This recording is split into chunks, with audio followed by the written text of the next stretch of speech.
سەرەتا ئاماژ بۆی بکەم ئەو ساڵ بۆ هۆی بەڕێوەچوونی خولیانە پلەدوەکانی کوردستان ئێمە زیاتر فۆکسمان لەسەر خولە ناوخۆیەکانی کوردستانە بەڵام بەحکمی ئەوەی پاڵەوانەتی و ڕۆژ کە بۆنەتەوەکانی ئەوروپایە پاڵەوانێتێکی بەهێزە ئینسان ناتوانی خۆی لە بینین یاریەکان بێ بەشکا سەبارەت بە پێشبینیکردنمان بۆ یاری کرواتیا و فەڕەنسا بەڕای خۆم لە دوای دەست بەکاربوونی ڕاهێنەر لویس ئەنریکی توانیوێتی پێکاتێکی تا ڕادەیەک بابرین لاو لە خۆ بگری هەرچەندە تیپی کرواتیا تیپێکی کۆمەڵە یاریزانی بە ئەزمموی تێدا وەکو لەو کامۆدریچوانە لەوڤڕین و بەڵام هەروەش پێشبینیەکەم کەوا تیپی کرواتیا بەهۆی ئەزمموی خۆیان لە پاڵەوانەتەکان کە هەڵبژاردێکی لەو چەند ساڵیدا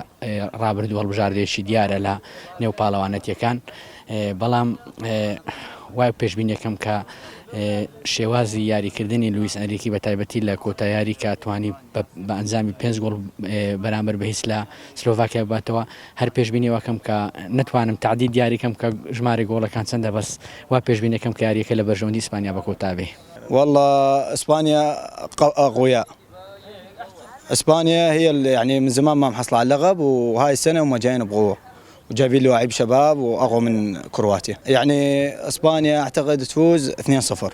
والله كرواتيا بيسرا وان شاء الله اجباته دوبيك هۆکارەکان شێوەیە زیاتر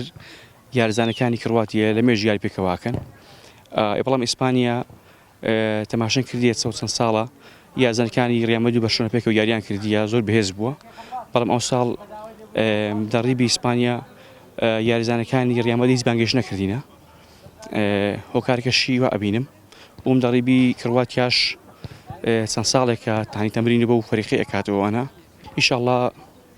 کرواتیا دووبێکە باتەوە. والله پێشبینی من لەسەر یاری نێوان کرواتیا و ئیسپانیا ئینشاءڵڵا کرواتیا باتەوە من تەژیع کرواتیاشم ئینشاءڵڵا ئەش باتەوە. والله هۆکارەکەی ئەم ساڵ زۆر بە کوڕوتینیەکی زۆرەوە هاتوونە ناو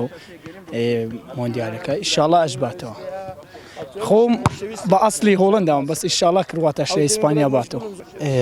بەڕاستی پێشبینی من ئەوەیە کە ئەو ساڵ ئەو گەمەیە بەلای زۆری ئیسپانیا سەردەکەوێت لەبەرەوەی زۆر لاعیبەکانی گەنجن و لە مێژەکە یعنی هیچ دەستکەوتی نەبووە یعنی زۆر ئامانج یعنی زۆر حەماسیەتی لەوە لە کرواتیا زۆرترە لەبەرەوەی کرواتیا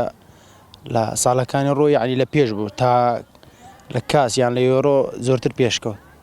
تا قۆناغی جیاواز ڕۆژ یعنی ئیسپانیا ئەو ساڵە ئەم دەڵێم 2-0 بۆ ئیسپانیا دەباتەوە.